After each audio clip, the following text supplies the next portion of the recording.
Alright, welcome back to another league race. This time we're with TMC Division 3 in Kota, and thankfully it's a dry race and the dry qualifying.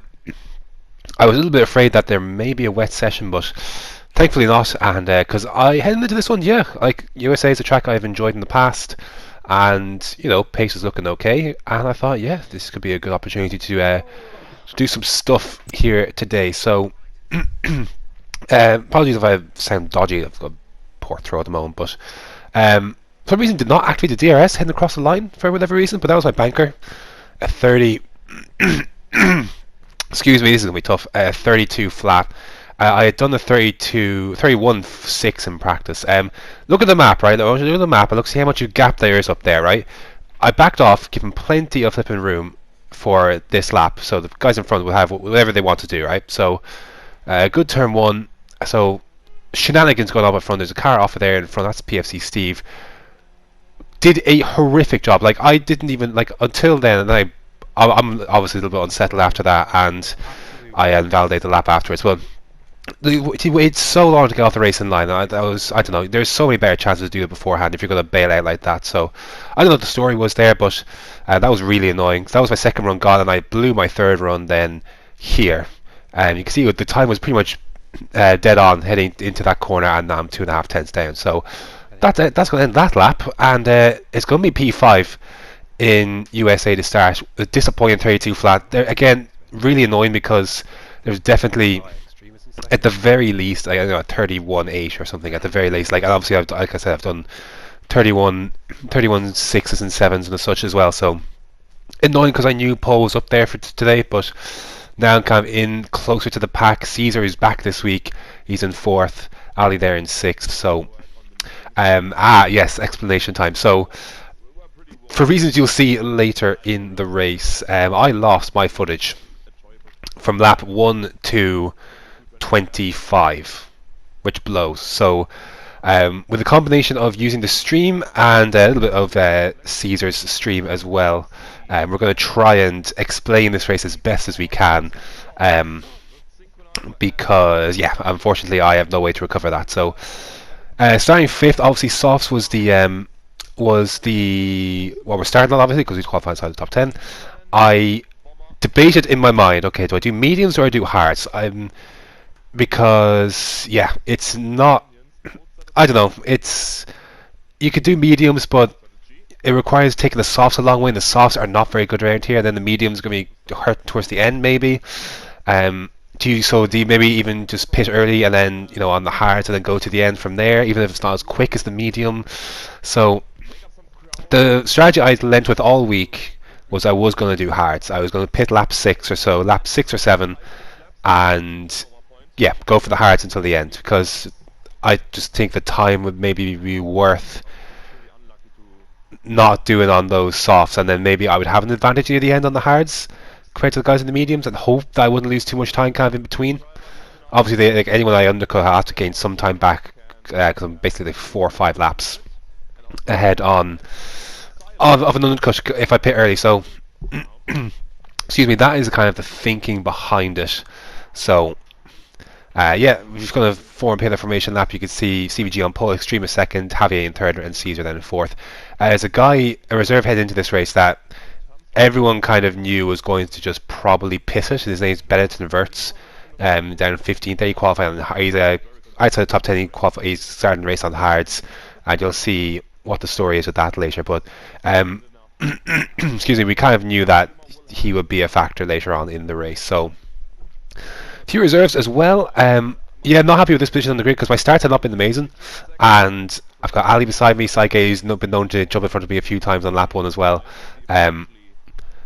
But hopefully we can get a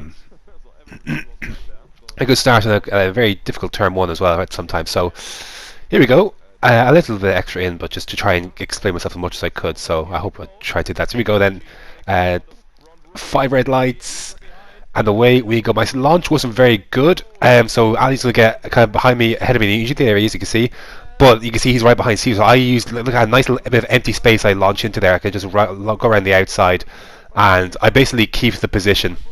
So behind Caesar, then I can then try and settle into the race, and then there's carnage behind. Yeah, that's right, Timo. Big crash. So I think that was from Ali and Sygate. So head on to lap two then. So this is gonna be kind of cut in and out, so you're gonna have to forgive me. But yeah, as you were basically in fifth. Thankfully, I was ahead of Ali, and yeah, difficult to try and break DRS because you're kind of pent up with the guys in front, and it was very tight up here. Like it was, I have to say the battle here was absolutely thrilling. This was between the three of us. So, or sorry, the four or five of us. Heading to lap three now. Obviously, DRS is enabled at this stage. Caesar's got by Javier for P3. So. See, Ali's getting close behind as well. I'm trying to be careful here because again these softs I kind of have to try and take care of. And remember last week when I made that move on Ali down the inside, he messaged me afterwards to say he wasn't too pleased, and I knew what was coming at this stage. Like I knew it was like it could not have been more obvious what was going on. Like he had that thing in mind, and decided to just absolutely launch it. I got to switch back because I knew it was coming. And around the outside, pumpkin helmet is supreme, and I hold on to that position. But that was, I don't know. It was very obvious that was coming, and it just seemed very kind of vindictive, from last week. So I don't know. It was annoying. You can see right there, Javier hits the back of Seasor, and he damages his wing. So I see a piece of wing flying, and I'm thinking, okay, well, he's going to be restruggling. I have to get by him quickly. I have to get by him as quickly as I can because I can't lose DRS to these guys in front. I cannot do it. So I was hoping maybe I could launch around the outside of that triple right-hander. Excuse me. But yeah, he managed to hold on to it. I could have gone for the dive. See, I'm very, very close, but I just couldn't do it. So I was like, right, well, I'm gonna have to dive this up to turn one. Like if got a decent run, he's got DRS as well, but like I'm able over to got a decent amount of DRS left. So like I have to make this. If he goes defensive, and I'm still going to go down the inside. So down the inside at this stage with his wing damage, he should probably back off at this stage because he hasn't got the aerodynamics. He makes contact with my left rear wheel. That could have been absolutely disastrous. He probably needs to back out that a lot sooner because he was never going to make this corner properly with his wing damage. Like he was to the degree that I can. So, so I'm now thankfully I'm clear of that. I'm now back within DRS of or so I'm just out of DRS for now. But there's going to be an incident here behind me because that just takes Ali out of contention as Javier and Ali come together. So that takes that away. So that means that Javier is now behind with wing damage. So now we can kind of try and break away from that group behind. So lap 6 then. Excuse me. I've got within DRS at Stevie G. Caesar's got by the Williams. So this lap, I was like, right, well, I'm pitting this lap because there's a great undercut to be had here, and there's a very nice space to emerge into. Unfortunately, CVG has the exact same idea, so he peels into the pits as well. That wasn't me responding to that. I had planned to come in at this stage anyways, and CVG happened to do it in front. So it's like, damn, that's annoying. He's the same idea I have. So, but you can see great minds think alike. You see. So we come in a slight hold on exit. Did that matter? Not really. So lap 10. We were coming up to some cars. Stevie G's actually done a better job dispatching some of these cars. He got to back up my teammate Bomber Sanford quickly. Ali obviously let him go, I'm assuming. I had a bit more trouble following through, so I kind of dropped behind at this stage. I was not happy with the car at this stage. These hards were not great at this stage. Excuse me. So you see there is Bomber in front, and I began to really feel the effects of the dirty air through here. Like I had a wide, like I like to be much closer than that to the apex of that triple right-hander, but kind of you see Seasor and then extremely there into the pits now. So they went long. They went to lap 10 onto the on softs, and then they're going mediums to the end. So you can see we are going to come out ahead, but we will be seeing them later. So again, big shouts to my teammate. You know, he's been consistent in this all season long. You know, not holding me up, and like I can only say thank you. He doesn't have to do this. Obviously, he doesn't have to move out the way, but no, he does. So I appreciate that. But yeah, you can see the gaps there. I'm not a ton behind Seasor. I was hoping Bomber might be able to hold Seasor behind him, but that wasn't the case. Difficult, obviously, on the medium. So, so Seasor gets by. We're side by side with Seasor now, heading through the right-hander. He leaves the space. I have to be careful not to understeer wide, because obviously my obviously hards are not as grippy as the mediums. So good racing there between between me and him, and it's going to continue heading out of the last corner. He's got DRS, I've not got DRS, so he's got a lot of ERS as well, so I'm guessing more than I have. So this is at the great view here, but I'm going to have to try and cut to the left hand side, try to defend the inside line. He goes around the outside. I'm going to switch to Seasor's point of view now, and yeah, he's going to try and hang around the outside with his grippier tyres. I have the inside line, I'm on the left hand side. He has the racing line, but I'm still right there, and to be honest, that was great racing. Like, it's so nice to race someone who has a brain. I actually didn't. I thought I was a bit more on the racing line than I actually was. So I can only say, shouts to Seasor for seeing that. But I was determined to try and keep this as long as I could. But I knew as soon as I I was like, wow, that was great. That was a great defense. Great racing. But I knew it was like the game is up at this stage because there is no defense for this. There's absolutely nothing I can do at this stage. So. Look, cover the inside, do what I can, but yeah, I mean, I settle in. I can now look to save some ERS, hope I could stay within DRS, and maybe he can drag me along, but at this stage, look, I was happy to let him go, and yeah, see if he can create some havoc up above with Stevie G. So here we are against Matt Holmes. Matt Holmes is yet to pit. I want to try and get this moved on. I want to try and follow Seasor through as much as I can. He's kind of broken DRS there, so I'll go down the inside. Again, you see I'm understeering a little bit. I'm not hitting that apex as much as I want to, but we do get the move done. And Extrema is now coming behind as well. Extrema is on the same strategy as Seasor. And Extrema's pace was very good. I think he'd done the fastest lap of the race at this stage. His pace was very good, so I knew he was coming. So here he is with his DRS, lap 18 now.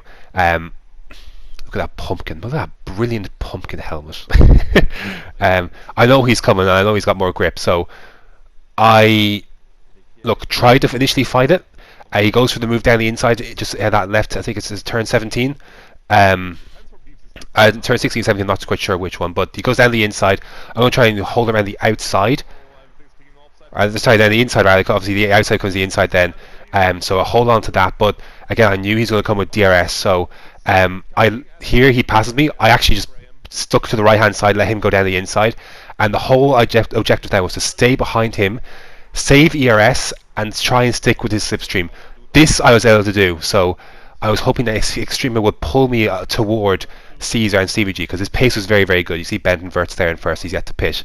16 seconds with a 20 lap day. That's his advantage. So yeah, this I was successfully able to do. I was able to save ERS. I had lots of fuel. You don't use a ton of fuel around here, and every single time I was able to stay within DRS. Lap 22 now.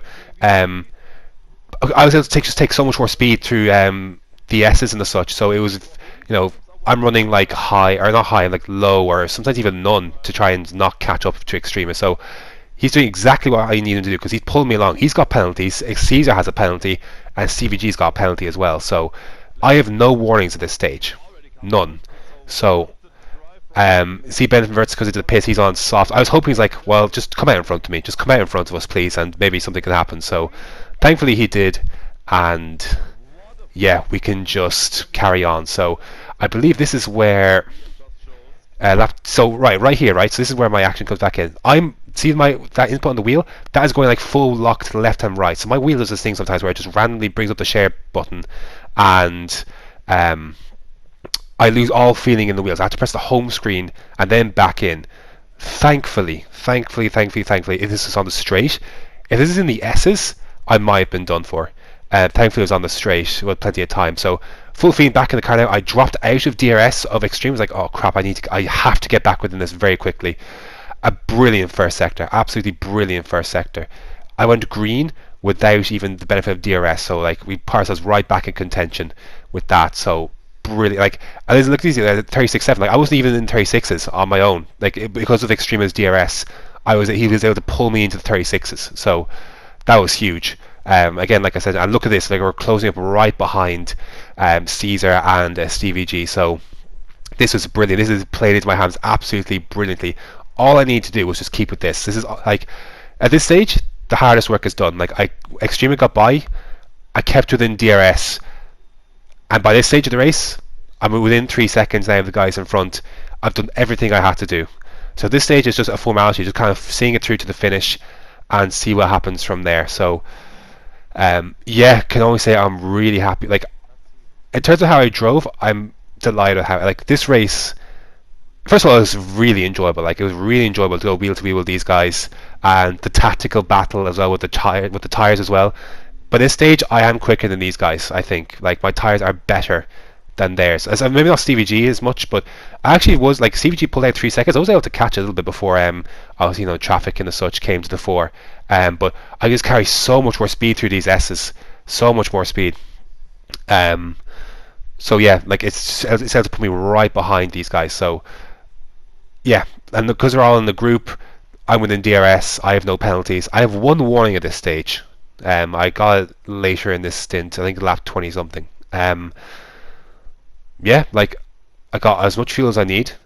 ERS I used a bit more of because I had to get. I used the bit I had in reserve to try and get back within DRS if I could. Because obviously like with the wheel not disconnecting, but with the wheel kind of acting up there, I yeah, obviously dropped out of DRS. Seasor goes defensive on CVG. I probably didn't need to be fair. But he's holding the position here. So obviously the Benton Vert you can see up the road there, and then the Mercedes there coming through the triple right hander. Like, yeah, not like like people weren't too pleased about this afterwards because obviously myself included because look, it was very obvious to people like he was much quicker. And he started from P15. I'm just pissed at. There's my second warning, so I have to be careful not to get third in this last corner. That would have been disastrous. But as we cross, like we'll finish the place we started the race in fifth, but with penalties up to second, and I was delighted with that because that would like if Ben Worth hadn't been in that race, that would have been the win of the season for me. Like that was absolutely, that was a very satisfying podium, a very satisfying second place. I could not have been happier with how I drove in that race. The tires did not feel good at the beginning of that second stint, but after that, like stick to the plan. Like stick to the plan is kind of the thing I've been like I was saying I've been not living by, but just I just take that and be able to stick. Like yeah, you have the plan and then you have to try and stick to it and then try to execute it. Isn't it the other thing? So the big thing I couldn't do with Seasor to stick within his DRS, but with Extrema I could. So that was the key to this race, was sticking within his DRS. He, with his very good pace Extrema, he pulled me towards the rest of the guys, and from there the consistency and the lack of penalties did the rest. So very happy with that. From P5 to P2, look, I count that as a win in my book really, because again there's a car that finishes ahead of me, but he's not a regular. He's not he's just a one-off, and it's going to be a one-off for Division 3. But yeah, so very happy with that to get P2 there.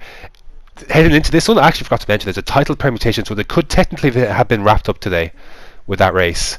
I need to outscore Caesar by 10 points, I think. I'm on 40. I think it's the advantage is 43 points.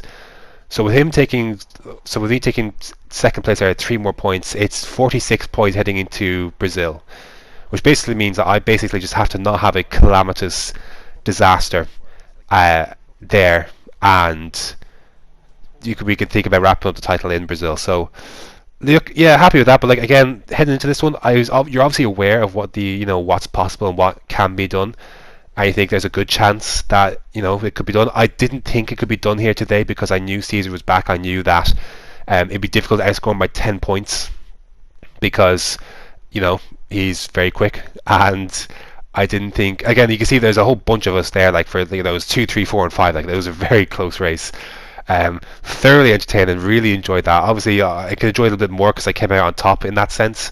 But yeah, yeah, a bit of a messy one today because obviously the whole wheel thing. But really, I should make it work somehow. But anyways, thanks very much for watching. Next time is Brazil. Just going to take a race by race. But obviously I'm aware that what is possible next race. So anyways, thanks for watching, and until next time. Fuck up. I can hear Steven.